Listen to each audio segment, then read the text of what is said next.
Hello बच्चों, कैसे हैं आप लोग। आशा करता हूं कि आप लोग अच्छे होंगे। हमने शुरू करा था एनसीईआरटी सीबीएसई से। एनसीईआरटी सीबीएसई सीरीज़ चल रहा है जो क्लास 10th है, उसमें जो लाइट है, रिफ्लेक्शन और रिफ्रैक्शन, जो चैप्टर 10 है आपका, उस पर हमने कुछ बात कर ली है। उसमें हमने क्या क्या बात कर ली है, लाइट के बेसिक के बारे में जो बहुत ही ज़रूरी है। उसके बाद हमने बात करी थी प्लेन मिरर के बारे में, और वहाँ पे हमने रिफ्लेक्शन के बारे में डिस्कशन करा था। वहाँ पे बात हमने ये करी थी कि जो मिरर है वो बेसिकली क्या होता है, एक इसमें रिफ्लेक्टिंग सरफेस होता है, पॉलिश्ड सरफेस होता है, जिसमें अप्रॉक्स सारे के सारे लाइट वापस बाउंस बैक हो जाते हैं। क्लियर है। तो उसमें जो प्लेन, जो आपका रिफ्लेक्टिंग सरफेस था, फ्लैट रिफ्लेक्टिंग सरफेस था, वो आपका बेसिकली बना था प्लेन मिरर। आज हम लोग डिस्कस करेंगे कर्व्ड मिरर के बारे में। अगर आपका रिफ्लेक्टिंग सरफेस कर्व्ड हो जाए तो उसको बोलेंगे कर्व्ड मिरर। तो हमारा मेन टॉपिक तो स्फेरिकल मिरर है, और स्फेरिकल मिरर्स में दो किस्में होंगी, कॉनकेव और कॉन्वेक्स। उसमें हम लोग आज प्रिंसिपल फोकस को बहुत ही डिटेल में जानने की कोशिश करेंगे। ठीक है। तो स्फेरिकल मिरर की कहानी है, लेकिन उसमें हमें जानना है बेसिकली कर्व्ड मिरर। पहले जान लेते हैं क्या होता है कर्व्ड मिरर। लिख लीजिए, curved mirror is a mirror with a curved reflecting surface, with a curved reflecting surface। अब ये कर्व जो होगा, ये कर्व रैंडमली कैसा भी हो सकता है। मैं अगर ऐसा बना दिया, अब ये कैसा है पता नहीं है, और यहाँ पे हमने पीछे की तरफ क्या कर दिया, कोट कर दिया, तो ये आपका क्या हो गया, रिफ्लेक्टिंग सरफेस। ये तो फ्लैट नहीं है, क्या है, ये कर्व्ड। ये स्फेयर का पार्ट हो सकता है, ये पैराबोला का पार्ट हो सकता है, ये एलिप्स का पार्ट हो सकता है। वी डोंट नो कि कैसा है, लेकिन हम लोग स्फेरिकल पढ़ेंगे। ठीक है। एक ऐसा होगा, किधर कोट करेंगे, अंदर की तरफ। ये हमारा रिफ्लेक्टिंग सरफेस है। तो दो तरह के अक्सर हम लोग पढ़ेंगे, और ये मैं फिर कह रहा हूँ, स्फेरिकल भी हो सकता है, पैराबोलिक भी हो सकता है, एलिप्टिकल भी हो सकता है। आपने पैराबोला और एलिप्स का नाम नहीं सुना है तो आपको घबराने की आवश्यकता नहीं है, क्योंकि आपको बस क्या पढ़ना है, स्फेरिकल मिरर्स। कर्व्ड मिरर क्या बताया, mirror with a curved reflecting surface. उसमें हम लोग कौन सा पढ़ेंगे, स्फेयर वाला, जो स्फेरिकल शेप का होगा, मतलब स्फेयर का पार्ट होगा, स्फेरिकल तो नहीं पूरा होगा, स्फेयर का एक पार्ट होगा। जैसे इसको अगर ये मान लेते स्फेयर का होता तो ये क्या होता, ये बेसिकली 3 डायमेंशनल है, और ये होलो स्फेरिकल मान लेते हैं। आपके पास क्या है, ग्लास है। उस ग्लास को हमने यहाँ से काट दिया, निकाल दिया, बाहर की तरफ क्या कर दिया, कोट कर दिया, सिल्वर कोट कर दिया, सिल्वर कलर कर दिया, या अंदर की तरफ कर दिया, तो आपका बन जाएगा स्फेरिकल मिरर। तो आपको चिंता करने की आवश्यकता नहीं है, वहाँ तो फ्लैट था, यहाँ क्या होगा, बस स्फेरिकल या कर्व्ड होगा। तो हम लोग स्फेरिकल मिरर की अगर बात करें, व्हाट इज स्फेरिकल मिरर। ठीक है। अ मिरर विथ कर्व कैसा होगा, स्फेरिकल कर्व्ड होगा, with spherical curved reflecting surface. ठीक है। अब स्फेरिकल मिरर की बात करें, मिरर का मतलब ही है कि एक रिफ्लेक्टिंग सरफेस होगा। मतलब हम लोग जो जनरली करेंगे वो क्या करेंगे, वो एक ट्रांसपेरेंट मटेरियल लेंगे, एक ऑब्जेक्ट लेंगे। वो ट्रांसपेरेंट किसका लेंगे बताइए, वो ग्लास लेंगे हम लोग। और ग्लास में अगर हम होलो एक स्फेयर लें ग्लास का, उसमें अगर हम उसको काट दें छोटा सा पोर्शन उसका, तो वो जो बनेगा वो होगा आपका स्फेरिकल कर्व्ड सरफेस बनेगा। वहाँ पे एक तरफ अंदर की तरफ या बाहर की तरफ हम क्या करेंगे, सिल्वर कलर कर देंगे, तो रिफ्लेक्टिंग सरफेस बन जाएगा, जिससे हमारा स्फेरिकल मिरर क्रिएट हो जाएगा। तो अंदर या बाहर कलर करने की वजह से, पेंट करने की वजह से, या कोट करने की वजह से जो इसकी किस्में होंगी स्फेरिकल मिरर की, वो 2 किस्में होंगी। स्फेरिकल मिरर, इसकी कितनी किस्में होंगी, 2। क्या क्या, एक होगा कॉनकेव, या इसको बोलेंगे हम लोग कन्वर्जिंग। क्या बोलेंगे, कन्वर्जिंग मिरर। ठीक है। दूसरा क्या होगा, कॉन्वेक्स, इसको बोलेंगे डाइवर्जिंग मिरर। ठीक है। 2 तरह के मिरर्स पढ़ेंगे हम लोग, कौन कौन, कॉनकेव और कॉन्वेक्स। मुझे थोड़ा नाम में कंफ्यूजन होता है, आई डोंट नो, ये हमेशा के लिए मेरे पास ऐसा प्रॉब्लम हो चुका है। तो कॉनकेव को कन्वर्जिंग बोलेंगे और कॉन्वेक्स को डाइवर्जिंग बोलेंगे, सबकी कहानी है। मैं इसको लिख देता हूँ कि जिसका रिफ्लेक्टिंग सरफेस होगा कॉन्वेक्स का, रिफ्लेक्टिंग सरफेस जो होगा रिफ्लेक्टिंग सरफेस बल्जेस टूवर्ड्स, अब इसका इस जो प्रोनाउंसिएशन है मुझे नहीं आता, बल्जेस या बल्ज क्या बोलेंगे, BULGES, bulges towards the light source, towards the light source. कैसा होगा देखिए, मैं यहाँ पे आपको बनाने की कोशिश कर रहा हूँ। ये आपका ये रिफ्लेक्टिंग सरफेस है, कौन सा वाला, ये वाला।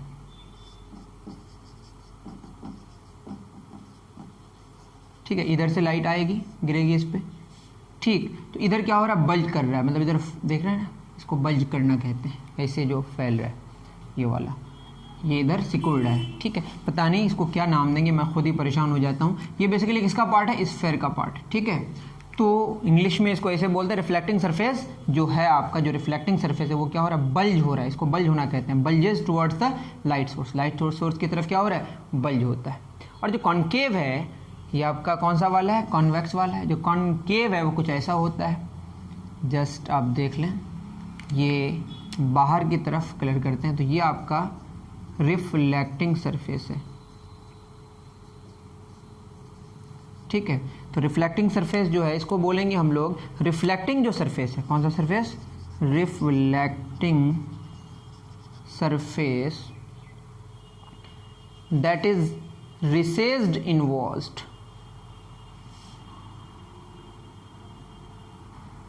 इज, इसको बोलते हैं रिसेस्ड, RECE, मैंने भी इसको इंटरनेट से छापा है, रिसेस्ड इनवर्ड्स। जो इसका रिफ्लेक्टिंग सरफेस, इसको रिसेस्ड होना कहते हैं और ये बल्ज होना कहते हैं। ठीक है, ये इंग्लिश की बात है, रिफ्लेक्टिंग सरफेसेस रिसेस्ड इनवर्ड्स। तो स्फेरिकल मिरर की दो किस्में होगी। स्फेरिकल मिरर क्या है, a mirror with spherical curved reflecting surface, इसकी दो किस्में हो गई। कॉन्वेक्स इसको डाइवर्जिंग कहते हैं, इसके रीजन है देखेंगे आगे। रिफ्लेक्टिंग सरफेस कैसा होता है, bulges towards the light source.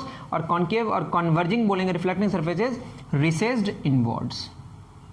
Clear है, तो ये आपकी कहानी है, इसको आप नोट डाउन कर सकते हैं।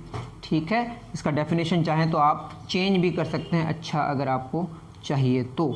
ठीक है, तो ये होलो स्फीयर का पार्ट है, उसमें हम लोग अंदर या बाहर की तरफ क्या कर देंगे, सिल्वर कलर कर देंगे बाबू, सब समझे। तो ये स्फेरिकल मिरर की कहानी है। ठीक है, तो स्फेरिकल मिरर की कहानी है, तो आगे बढ़ते हैं, कोई बात नहीं है। लॉज ऑफ रिफ्लेक्शन आपको अच्छे से पता होना चाहिए, जो अभी हम लोग जानने की कोशिश कर रहे हैं। थोड़ा सा कुछ छोटी छोटी बातें जान लें। ये आपका मान लेते हैं कि ये स्फीयर का पार्ट है। ठीक है, बाहर की तरफ हमने क्या कर दिया, तो ये आप जानते हैं क्या बन जाएगा, ये कॉनकेव मिरर।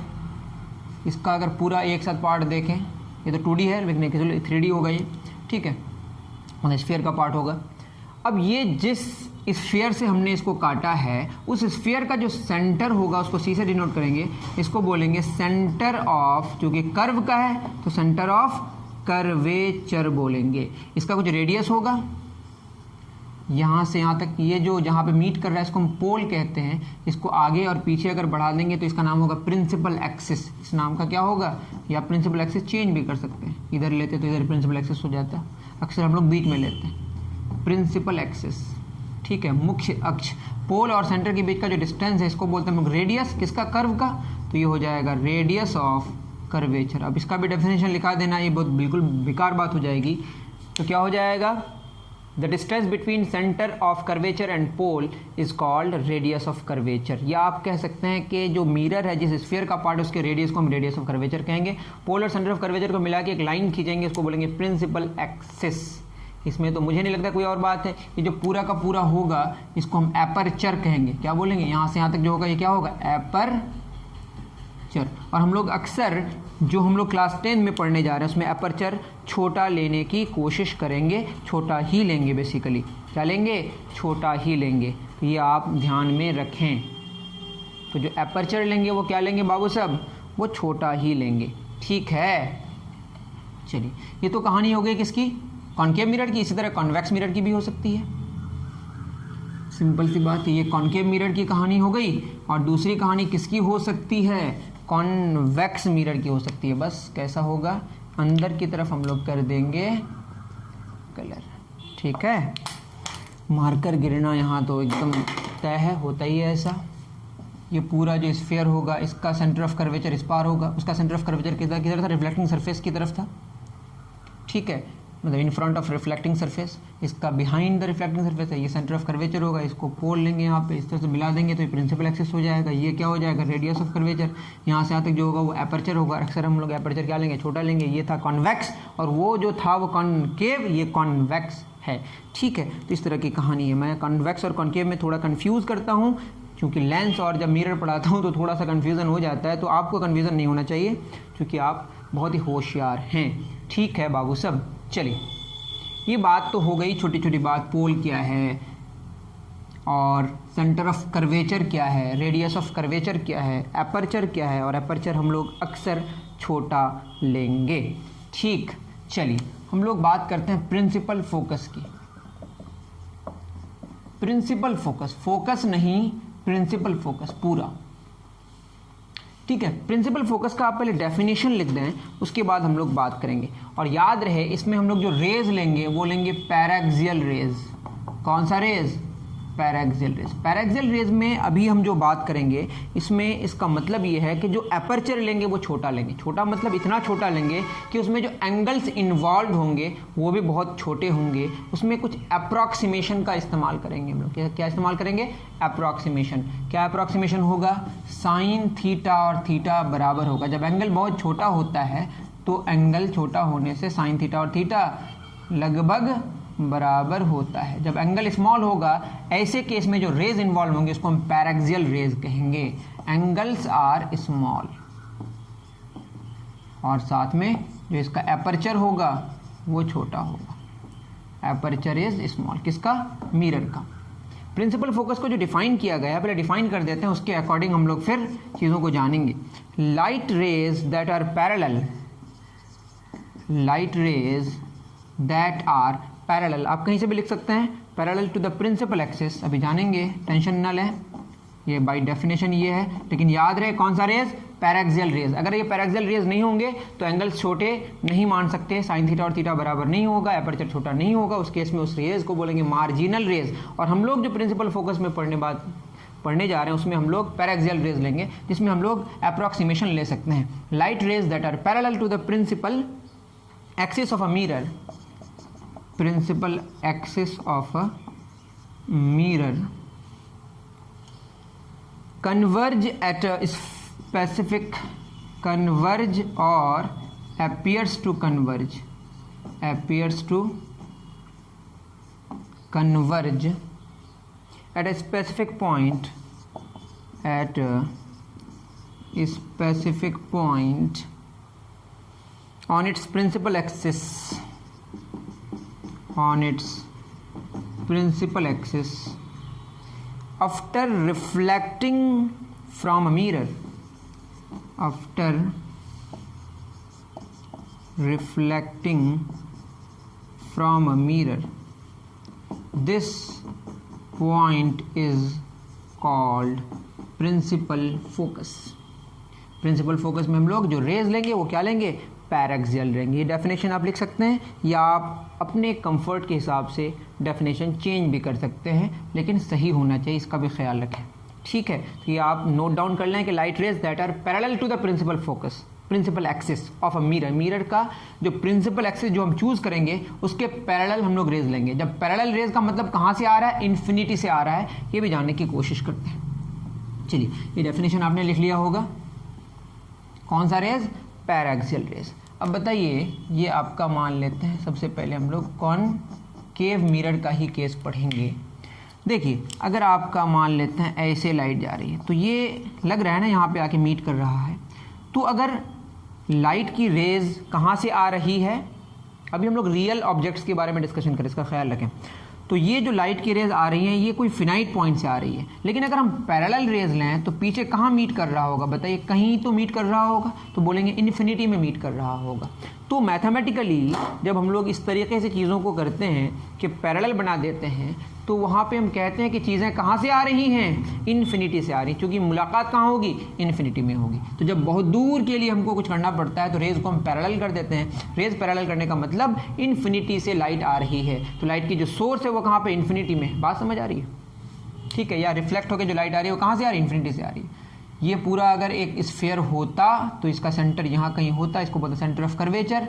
इसको कहीं से मिला देंगे, अक्सर हम लोग बीच से मिलाते हैं, इसको बोलते हैं पोल। ये आपका रेडियस ऑफ कर्वेचर है, इसको आगे बढ़ा देते हैं, इसको पीछे बढ़ा दिए, क्या हो गया, प्रिंसिपल एक्सिस। तो लाइट की जो रेज लेंगे वो क्या लेंगे, प्रिंसिपल एक्सिस के पैरेलल लेंगे। तो एक रे ये ले लेते हैं, किसके पैरेलल है बताइए, प्रिंसिपल एक्सिस के पैरेलल है। ये खुद ये भी ले लेते हैं, पैरेलल है, उसी पे जा रहा है। ये दूसरा ये ले लिया, तीसरा इधर ले लेते हैं, ठीक है। वैसे इन्फिनाइट रेज हो सकते हैं, लेकिन हमने कितना लिया, 3। कहाँ से आ रही है बताइए रेज, इन्फिनिटी से, मतलब लाइट आ रही है, रे तो उसका पाथ का नाम है। अब बताइए नॉर्मल चाहिए, क्योंकि आप जानते हैं कि एंगल ऑफ इंसिडेंस बराबर क्या होता है, एंगल ऑफ रिफ्लेक्शन। तो हमने ये जाना है कि ऐसे अगर लाइट आ रही है तो लाइट ऐसे जाएगी, ये नॉर्मल होगा, ये एंगल एक्स है तो ये भी एंगल एक्स होगा। लाइट अगर ऐसे आ रही है तो वापस ऐसे चली जाएगी। लेकिन ये नॉर्मल कैसे मिलेगा, आपको पता होगा कि सर्कल या स्फीयर की बात करें अगर, जो रेडियस होता है उस पॉइंट में एंगल कितना बनाता है, 90 degree. That is radius sphere या सर्कल के किसी भी पॉइंट में एंगल कितना बनाता है, 90 डिग्री। दैट इज रेडियस हमेशा स्फीयर या सर्कल के किसी पॉइंट पर एंगल 90 बनाएगा, दैट इज नॉर्मल होगा। Radius is always normal at a point on sphere और सर्कल। समझे बाबू सब, होलो स्फीयर की बात हो रही है। अब आप पॉइंट अगर किसी बीच में ले लें कहीं, आप तो कुछ भी कर सकते हैं, आपकी मर्जी है। देखिए ये सेंटर है और ये पूरा स्फीयर था, इस पॉइंट में हमको नॉर्मल चाहिए, तो सेंटर से इसको मिला देंगे तो ये क्या बना, रेडियस। और रेडियस इस पॉइंट में हमेशा कितना एंगल बनाएगा, 90 डिग्री। दैट इज ये तो 90 डिग्री है ना, उस पॉइंट में यहाँ पे ये कितना एंगल बना रहा है, 90 डिग्री। दैट इज ये क्या है, बेसिकली रेडियस है। सेंटर से किसी भी पॉइंट को मिलाते हैं अगर स्फीयर का, तो वो क्या बनता है, रेडियस। और रेडियस उस पॉइंट में एंगल कितना बनाता है, 90 डिग्री। दैट मीन्स ये कौन सा रे है, इंसिडेंट रे। कौन सा रे है, इंसिडेंट रे। तो इंसिडेंट रे और ये नॉर्मल है, क्या है ये, नॉर्मल। ये जो एंगल बनाएगा इसके साथ, ये क्या होगा, एंगल ऑफ इंसिडेंस। इसको हमने क्या ले लिया, एक्स।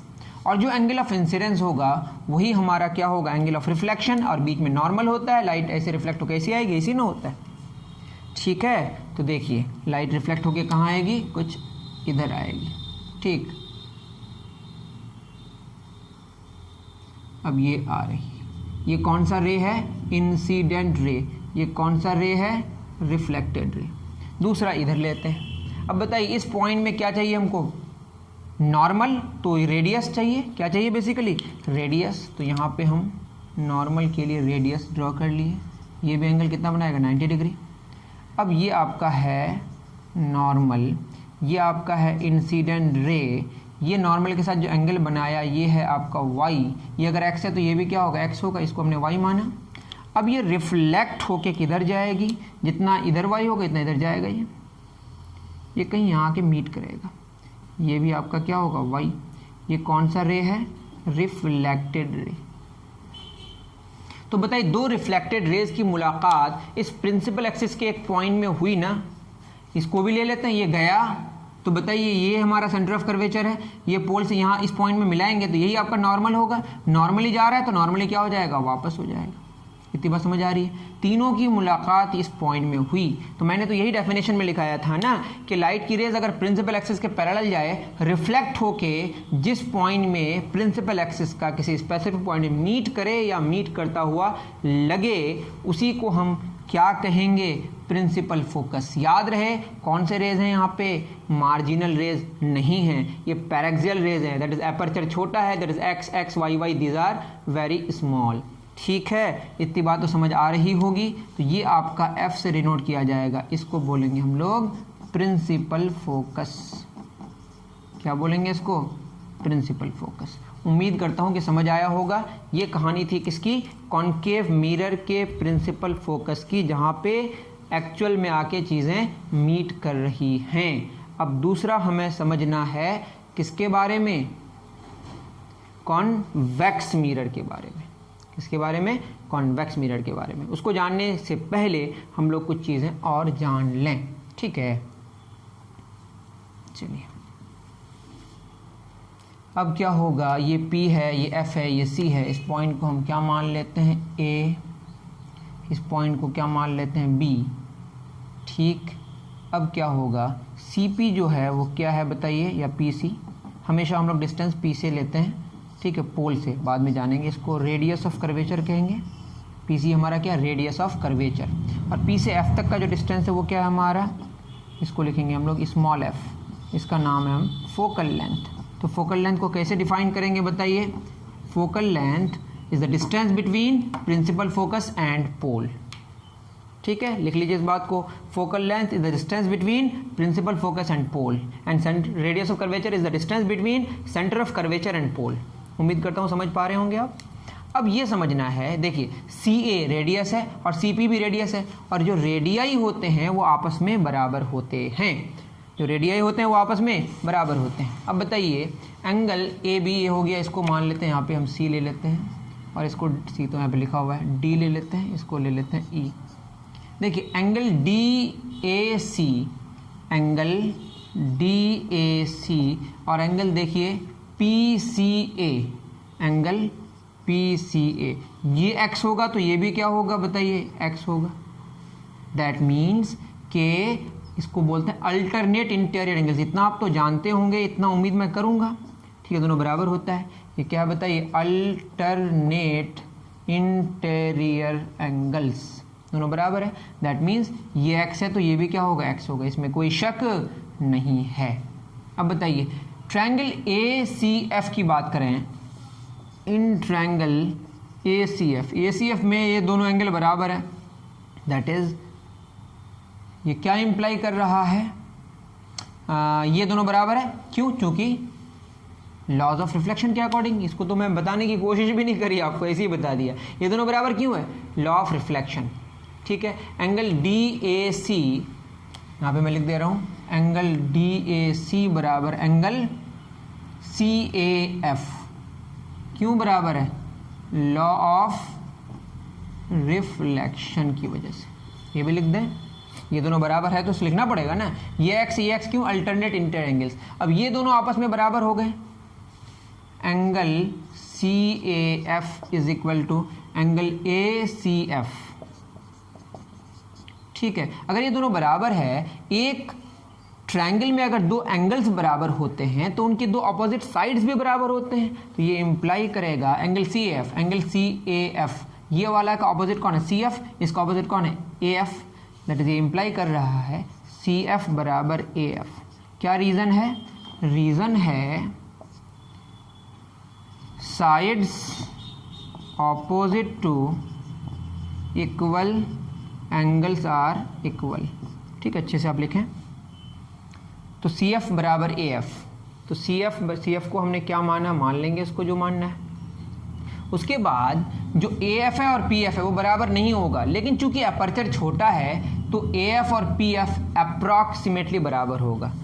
ए एफ बराबर पी एफ अप्रॉक्स। ठीक है, एग्जैक्ट बराबर नहीं है, ये क्यों, क्योंकि हमने पैराक्सियल रेज लिया है। पैराक्सियल रेज में इतना अप्रॉक्सीमेशन ले सकते हैं। इन दोनों को अगर एक साथ देखें, ए एफ बराबर सी एफ, ए एफ बराबर P F, that is C F बराबर क्या होगा, पी एफ, और पी एफ को हमने क्या माना है, एफ, ये एफ हो गया।